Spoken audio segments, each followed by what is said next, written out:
Welcome back. It is time to turn our attention to our New Yorker of the Week. Tonight we honor a comedian who's using humor and tragedy to make sure New York City pets are given the medical care they deserve. Take a look.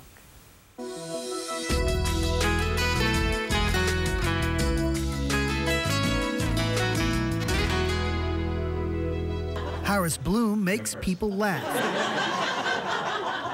But what drives him to comedy is not a laughing matter. Stewie was my first dog. We were playing in Riverside Park, and he sort of strayed a little bit further from me than he usually does.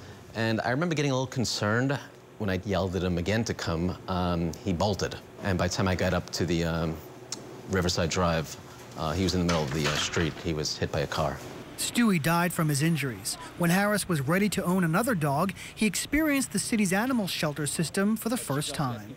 The more I found out about, the city shelter system, the more I was both saddened and, I guess, outraged. Sure enough, the shelter, more often than not, will just euthanize the pet because they're so crowded as it is.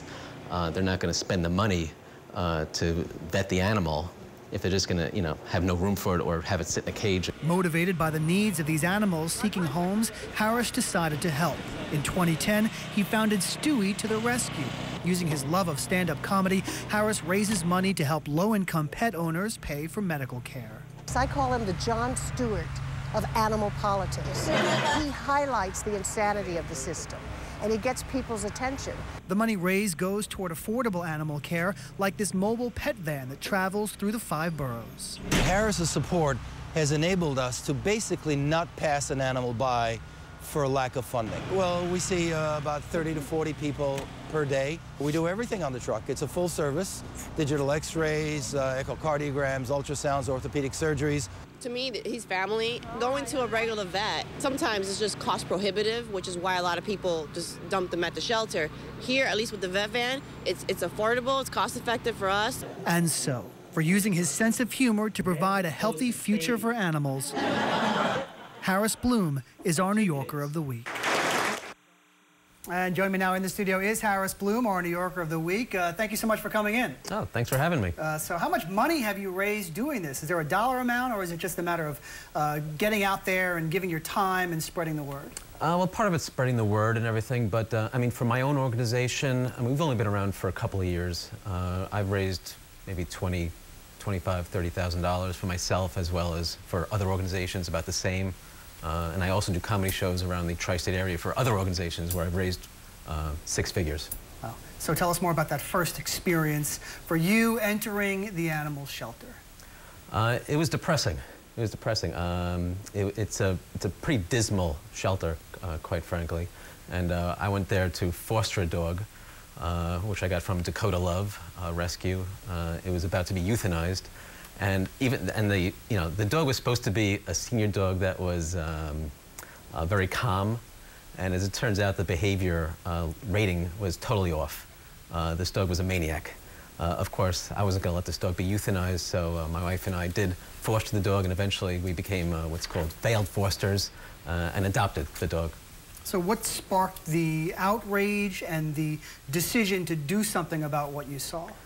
Well, I think, a little knowledge can be a dangerous thing. And the more I looked into the situation, I was told by people, including the person who runs Dakota Love, Christina, about the conditions and the euthanasia rates and the horrible conditions the animals live in the shelters. And I decided I had to do something, especially with what happened to Stewie, and I was feeling that I wanted to help other animals. We got a statement from the Animal Care and Control Center in advance of this interview, and it defends itself saying, "We take in more than 30,000 animals each year, strays, owners, surrenders, victims of animal cruelty. We're committed to finding loving homes for as many of them as possible," and they want people to come along and volunteer and adopt and foster and donate, and they encourage others to do the same, like you do. It's a big system. Tell us about what this mobile van does and what these other outreach programs are doing that the animal shelter, in your opinion, can't do. Well, first of all, the animal shelter should be doing a lot of these things, but they don't even have a medical director on staff. They haven't had one since February of 2010, which is kind of ridiculous to me. But what the mobile van does is they basically prevent a lot of surrenders to the shelter by allowing people who don't have the funds to get cheap medical care for their pets. People wait for hours. You know, it's first come, first serve. And, you know, I know in the summer they're busy till, 12, 1 in the morning. They What are literally some of the stay out pressing there. needs? What are some of the things that are common that the animals need?